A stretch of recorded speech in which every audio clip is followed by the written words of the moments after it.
1955දී Chicago නගර මැද්දේ මහද්වීප පුරා තම මූල රූටෙන් වීදීගේ දෙමව්පියන්ට දරුවෙකු උපත ලැබීය. ඇදහිල්ල කෙරෙහි දැඩි ඇල්මක් ඇති මෙම දරුවා යම් දිනයක මුළු මහත් කිතුණු සභාවේම ප්‍රධාන මුල් පුරුක වන 267 වන පාප් වහන්සේ ලෙස පත්වන බව ලෝකය දැන නොසිටින්නට ඇති. ඒ රොබර්ට් ෆ්‍රැන්සිස් ප්‍රෙවොස්ට් පාප් වහන්සේ. ඔහුගේ ඇමරිකානු උපන් ස්ථානයේ තිබියදීත් කාදිනල්වරයෙකු ලෙස පමණක් නොව පළමු ඔගස්ටියානු නැතහොත් ඉතිහාසයේ පළමු ඇමරිකානු පාප් වහන්සේ ලෙස 14 වන ලියෝ යන නාමය ලැබමින් වතිකානුවේදී ලෝකයේ මත තම සලකුණ සටහන් කිරීමට ඔහුට වරම් ලැබුණා.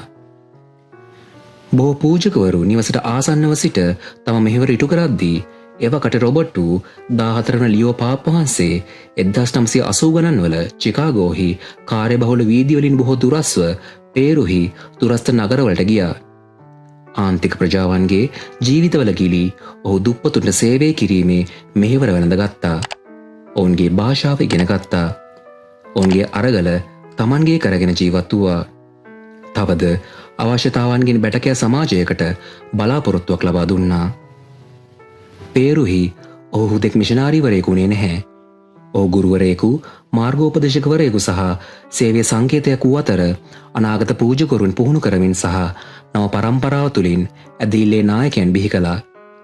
නමුත් ඒ ඔහු ලබා දුන්නේ අධ්‍යාපනය පමණක් නොවේ. එය ඔහුගේ හදවත, ආත්මය.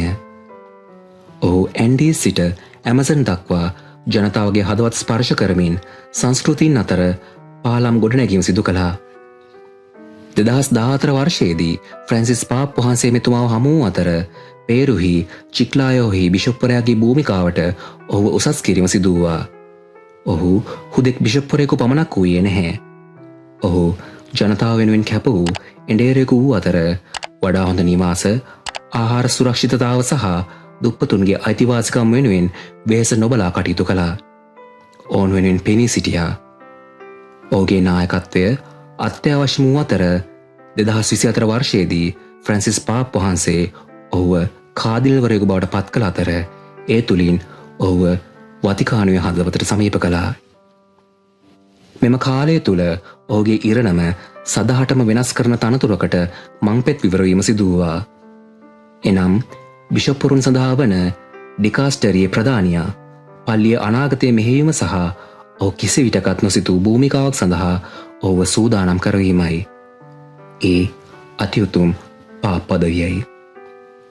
ඉන්පසු ඉතා වැදගත් දිනයක් උදා වූවා. ලෝකය නිශ්චලව බලාපොරොත්තු සහගතව බලා සිටියා. ශාන්ත පීතර බැසිලිකාවේ බැල්කනියේ සිට නිවේදනය කළේ හැබිමස් පැපම යනුවෙන් පළමු ඇමරිකානු පාප් වහන්සේ ලෙස උන්වහන්සේ නම් කිරීම සිදු වූවා. 14 වන ලියෝ පාප් වහන්සේ ලෙස. ඒ අනුව කතෝලික සභාවට සහ වර්තමාන පාප් වහන්සේ වන රොබර්ට් ෆ්‍රැන්සිස් ප්‍රෙවොස්ට් එනම් 14 වන ලියෝ සඳහා නව පරිච්ඡේදයක් ආරම්භ වුණා. නමුත් ඔහු කෙබඳු පාප්වරයෙකු වේවිද? ඔහු තම පූර්වාගාමියා වූ ෆ්‍රැන්සිස් පාප් වහන්සේගේ වැඩපිළිවෙල ඒ ආකාරයෙන්ම දිගටම කරගෙන යයිද? 14 වන ලියෝ පාප් වහන්සේ දැනටමත් සමාජ සාධාරණත්වය සඳහා ඔහුගේ කැපවීම පෙන්වා දී තිබෙනවා. කාර්මික විප්ලවය අතරතුර කම්කරුවන්ගේ අයිතිවාසිකම් වෙනුවෙන් පෙනී සිටි ඔහුට පෙර සිටි 13 වන ලියෝ පාප් වහන්සේ මෙන් මෙතුමාද පරිසරය, සංක්‍රමණය සහ දුප්පතුන් වෙනුවෙන් පෙනී සිටීම සිදු වේවි. ඔහුගේ වචන එකම අරමුණකින් යුක්ත වනු ඇති. එනම් වචන වලින් ක්‍රියාවට. ඔහුගේ නායකත්වයේ යටතේ වතිකානුව සූර්ය පැනල ස්ථාපනය කිරීමේ සිට විදුලි වාහන භාවිතා කිරීම දක්වා උපදේශගුණික විපර්යාසයන්ට මුහුණ දීම සඳහා පියවරගෙන තිබෙනවා. නමුත් ප්‍රතිපත්තිවලට වඩා මෙතුමා මූලිකත්වය ලබා දුන්නේ අනුකම්පාව දැක්වීමටයි, දයාව සෙනෙහස ලබා දීමටයි. ඔහු විටක අසරණ වූවන් සඳහා හඬක් වූවා. විටක පල්ලියේ මෙහෙවර දේශනා කිරීම පමණක් නොව ඒවා ක්‍රියාවට නැංවීම බව සිහිපත් කිරීම සිදු වනවා. කෙසේ වෙතත් පාප් පදවියට මාවතේ කිසිදු අඳුරු සෙවණැල්ලක් නොමැතිවම නොවේ. ශික්ලායෝහි බිෂොප්වරයා ලෙස ඔහු සිටි කාලය තුළ ලිංගික අපයෝජන නඩු හැසිරීමට වටා ඇති වූ චෝදනා ඔහුගේ මාවත මත දිගු සෙවණැල්ලක් දමා තිබෙනවා. පරීක්ෂණය ආරම්භ මේ වන විට වසා දමා ඇතත් ප්‍රශ්න තවමත් ඉතිරිව තිබෙනවා.